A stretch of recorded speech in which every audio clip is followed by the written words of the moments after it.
I'm Marcus Blake here at the studio at That Nerd Show, and we are speaking with Loretta Todd about her film Monkey Beach. And we're going to jump right in and talk to her and discuss what this film is all about. So thank you for joining us, Loretta. And Monkey Beach, interesting title, caught my eye when I saw the list. But for those that are not familiar, what is this film about?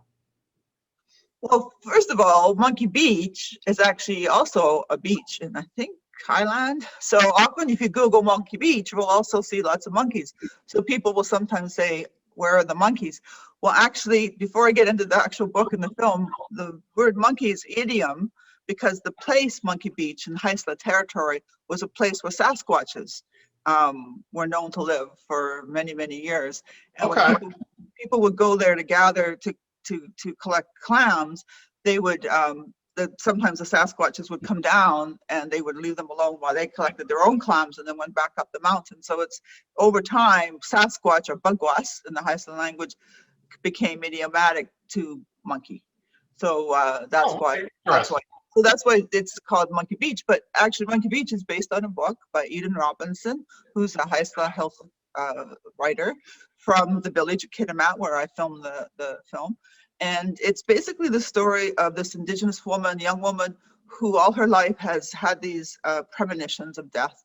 And she carries this great fear of this, and she doesn't quite know how to handle it.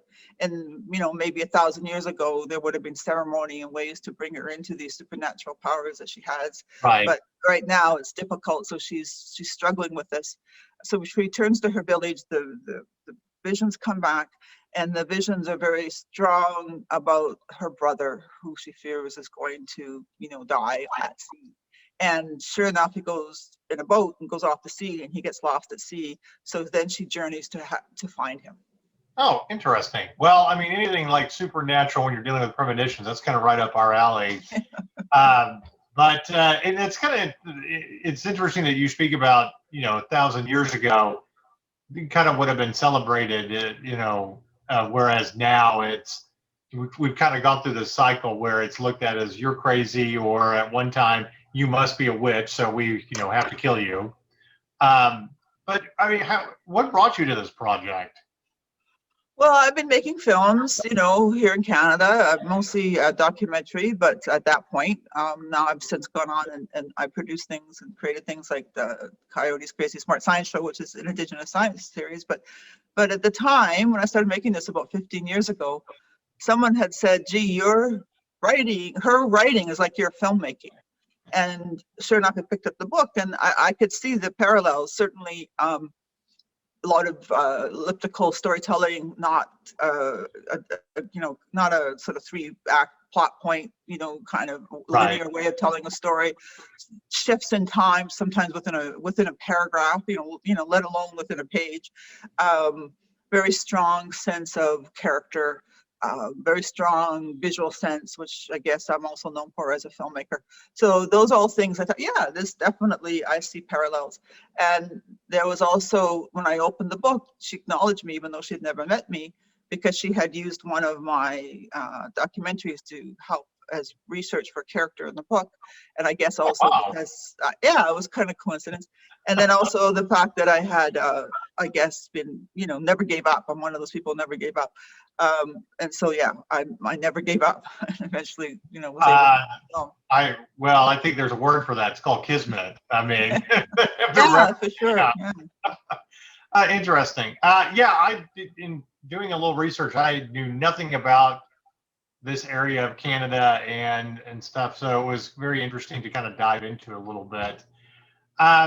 You talk about this story as it's a story of love and family, and while we are dealing with premonitions and stuff like that, but I think I kind of noticed that it's really just that connection that you have, that strong ties to family that sort of always brings you home, in one way or another, whether it's through tragedy. I mean, we all eventually go home. Is that something that just accidentally comes out, or is that something that you kind of played on, trying to develop the book into a film? Well, I think that's something that, one of the ways colonization has worked in Canada, especially, but also in the US, is to basically destroy the Indigenous family. That's Right. one of the ways to assimilate, one of the ways to get rid of us, because we stand in the way of land and, all those things that go with colonization. So one of the things they did very early on was try to undermine our families. And so in a way, talking about our families, portraying our families is almost a political act, because I'm showing that our families mean everything to us, that, Right. we love our families, regardless of intergenerational trauma, all the grief, all the issues that we've been through, we still love our families. And like you say, everybody, in a way returns to family in some form or another. And, some people make their own families too, but still there's this idea where you need a nurturing place. So yeah, it was very conscious. It was very conscious because I'm conscious of how we are portrayed or not portrayed, particularly in Canada, and elsewhere as well. But this idea of the family was really critical to me. And also the actors I chose were people who I know also have strong relationships to family. Right. So I knew that they would, identify and be able to bring that into their roles. Yeah, it is. It was a very conscious thing. I mean, the book is so amazing. There's so many stories within the book. So I had to find what is the essence.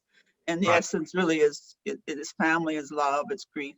And it's also embracing, your medicine. In the case of Lisa, embracing her medicine as far as her supernatural powers. I've always found it ironic that the people that are wanting to do away with other communities are always the people harping on communities and let's bring everything together. Anytime I hear that, I'm like, so is this your way of softening the blow of manifest destiny or whatever excuse you have to claim someone's land? I guess it's always prevalent there, and I guess it doesn't matter what government it is. It's just always a common theme. But you talk about really powerful stories, whether you are dealing with supernatural, whatever. I think again, getting back to that common theme, it's that your strength is your community, is your family, okay, and that's a connection that cannot be broken, no matter who's trying to push you off land or colonize you or whatever the case may be. You talk about in choosing a cast and stuff, that their ties to family. Was it a lot of that more than their performance of capturing the character, or do you feel like it was kind of everything together that made them the perfect people to play these parts? It was everything together. I mean, I think it helped that I knew them, some of them anyways. I mean, I knew Nathaniel Arcand because, he and I started out about the same time as far as, me as a filmmaker and as an actor. So I knew him and he'd been in one of my films previously. And I knew, Stephanie Mathias, her father was a great Indigenous political leader, Joe Mathias. Every one of them that has some connection. They bring a lot of strength. That Right. I think that speaks to their strength, their inner strength. So and I think that was important because they're not easy roles. There's not a lot. I mean, there was a 20-day shoot. There's so many parts of the story I had to leave out. But, so they had to convey a lot in a short amount of time. They had to be able to go there really quickly and really deeply. So I knew I had to work with people who had sort of an inner strength to be able to bring to the characters. But also, yeah, sure. I mean, I've always wanted to work with Adam Beach. I've always sort of in the back of my mind thought, he does great performances and he gets great roles. But I know I could I could really direct him. I knew I could really direct him. But I think that scene around the campfire about residential school, I think that's some of his best work. And I'm not just saying that, I've heard that from many people. And that doesn't diminish his other performances because, I've always been saddened that I think some of the roles that he has gotten, that they haven't fully used him. I know from a nerd perspective, I know he was in a Suicide Squad movie and it was a complete waste of his talent in that film. It was one of the things I kind of criticized, but it's like, he's such a great actor. And it's like, come on, people, let's get your act together here. We got about time for one more question, and it does actually bring me to our nerdy. Your nerd question. Okay. Exactly. So, if you could have a weapon of choice or a superpower from within the nerd universe to fight the forces of evil, what would you choose? Hmm.